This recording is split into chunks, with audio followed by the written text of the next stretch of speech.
Ito na naman. Welcome back guys to my channel. Ito ano ko dito ako. Andito ako guys.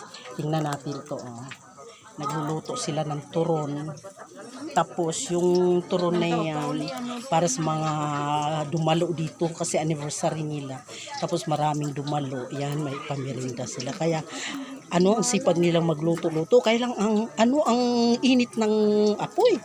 Kailangan malayuan mo ng konti yung apoy. Pero ganun pa man, ganun pa rin. Ayun. Kailangan kasi tiyaga lang magluto. Talagang ang sipag nila guys na talagang sa serbisyo ba. Sa pananampalataya. Biruin mo yan pag nasa pananampalataya ka. Ibigay mo lahat ng kakayanan mo. Dahil ang Panginoon Diyos naman ang magbigay sa iyo in return. Kaya lang, ayan guys, ito, tinitingnan ko paano lulutuin yung turon. Ganun pala, bilis lang pala maluto niyan. Galing nila, Ayan, Kaya lang, apoy kasi, kahoy. Kaya yan guys, Pero mo yan. Ngayon, yung takuri na yan, sa pangkapiyan. Ito naman, yan. Bilis na luto niya. Sipag nila, biruin mo yan.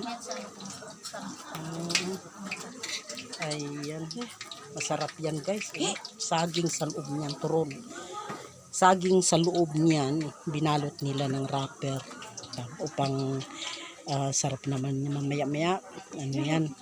Crunch. Ayan guys. Tingnan mo. Dami kasi kami rito. Dami kaming dumalo sa anniversary ng Lower Cardis. Barangay Cardis, Lower Cardis. Branch ng UACFI. Kaya andito na naman kami. Halos every week mayroong ganap, mayroong mga pangyayari na ganap sa pananampalataya. Mayroong nagselebrar, nagtipon-tipon mga tao upang sa gayon ipatunayan nila ang kanilang pananampalataya.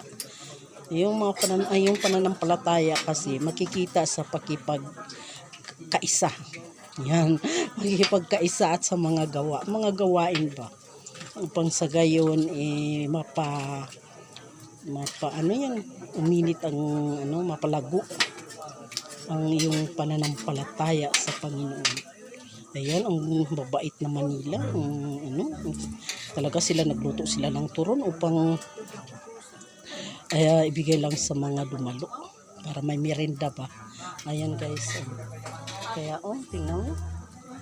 Yan, lakas na naman ang apoy. Mabilis lang ang luto kasi malakas ang apoy yan. Ayan guys. Ayan. Mas ipit. Oo, dapat may ipit yung ipit. Yung ipit mabilis lang ganun. Madaling ipitin. Madaling pulutin. Hindi na yung Tagalog natin kahit na ako hindi na kasi nakalimutan ko na rin. Kasi kang kanaoy nga ginagamit na salita, kang kanaoy Ilocano. Kaya lang nag-umpisa akong mag-aral ng Tagalog kasi nagba-vlog na ako.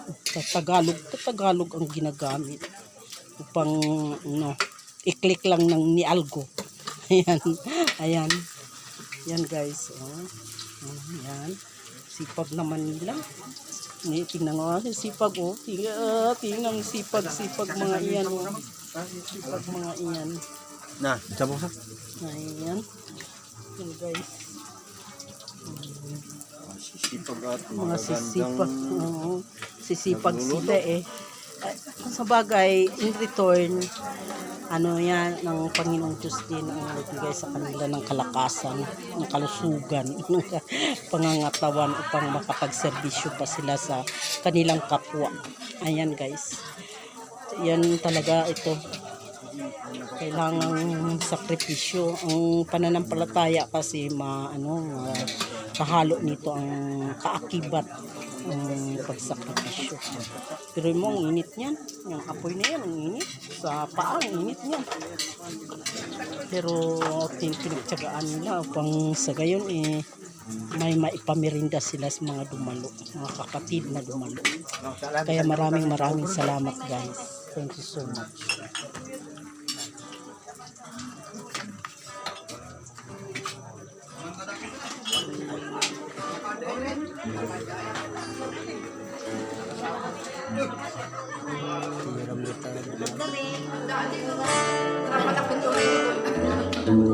Hi! Hi! Tugi! Oh, tingnan mo yung magandang babae, magandang dalaga, dalagang dilag.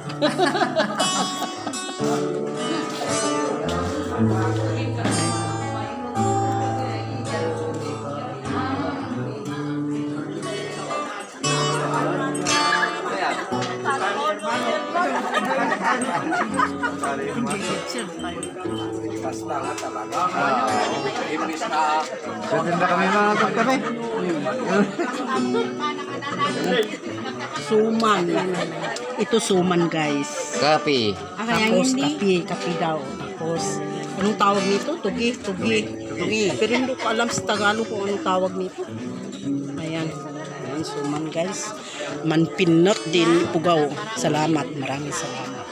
Thank you so much. Kailangan po dalakan mo. Kudoy.